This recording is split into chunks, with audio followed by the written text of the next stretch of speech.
বাড়ির পাশের বাড়ি, পরিচিত মুখ, সম্বোধন করতেন স্যার বলে। অথচ সেই প্রতিবেশীর হাতে শেষ হয়ে গেল একটি পরিবারের 4টি জীবন। রংপুরের মাছুয়াপাড়ার আলোচিত হত্যাকাণ্ডের সামনে এসেছে এমনই সব চাঞ্চল্যকর তথ্য।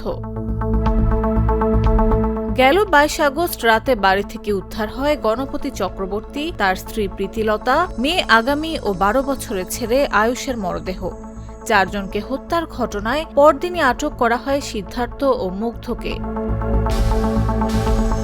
জানা যায়, অবসরপ্রাপ্ত স্কুল শিক্ষক গণপতি চক্রবর্তী জুয়েলের বাড়ির সীমানার প্রাচীরের ঠিক ওপাশেই থাকেন গ্রেফতার সিদ্ধার্থ দাস। শিক্ষককে স্যার, স্ত্রীকে কাকি বলে ডাকতেন তিনি। আরেক অভিযুক্ত মুগ্ধ দাসও ছিলেন পরিবারের পরিচিত মুখ। আগে তো আমাদের গ্রামে করছিল, পড়াশোনা করিয়া রংপুরে এসেছে, এখানে চলে আসলে মাস্টারি ওনার মা আমাকেও প্রতিবেশীর এমন নৃশংসতায় গোটা মাছুয়াপাড়া এলাকায় নেমে এসেছে শোক, পাশাপাশি তীব্র ক্ষোভ ও আতঙ্ক বিরাজ করছে। শিক্ষক পরিবারের এমন করুণ পরিণতিতে স্তব্ধ স্থানীয়রা। পুলিশের দাবি, ঘটনার দিন গণপতি চক্রবর্তীর বাড়ির ছাদে উঠে ইয়াবা সেবন করছিলেন সিদ্ধার্থ ও মুগ্ধ। বিষয়টি দেখে ফেলেন বাড়ির মালিক। শুধু তাই নয়, চিনেও ফেলেন তাদের। এরপরই ঘটে ভয়ঙ্কর হত্যাকাণ্ড। পুলিশ বলছে, নিজেদের পরিচয় ফাঁস হয়ে যাওয়ার ভয়ে একে একে 4 জনকে শ্বাসরোধে হত্যা করেন তারা। হত্যার পর বাড়ির ভেতরে গোসল করেন, ফ্রিজ থেকে খাবার খান। এরপর জুমার সময় পাশের দেয়াল ও বাড়ির ছাদ ব্যবহার করে পালিয়ে যান।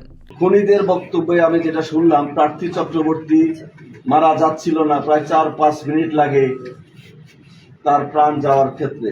সেই সময় তারা রশি দিয়ে তার গলায় এবং মুখে পেঁচিয়ে ধরে। সকাল হয়ে যায়, জুমার দিন ছিল, তারা অপেক্ষা করতে থাকে বাইরের লোকজন যেন কমে যায়। দুপুরের দিকে তারা এখান থেকে বের হয়ে যায়। বের হয়ে যাওয়ার আগে সেই বাসায় 2টা ফোন ছিল, ফোনগুলো তারা ডিটারজেন্ট দিয়ে বালতিতে ভিজিয়ে রাখে। এই ঘটনায় আদালতে দুজনেই স্বীকারোক্তিমূলক জবানবন্দি দিয়েছেন।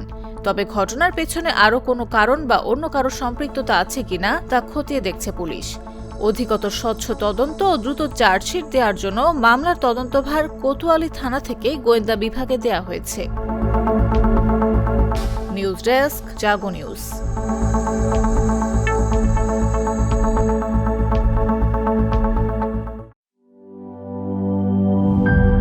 RFL SWR পাইপি মাপে যা বলে তাই দেয়। RFL SWR Pipe and Fittings।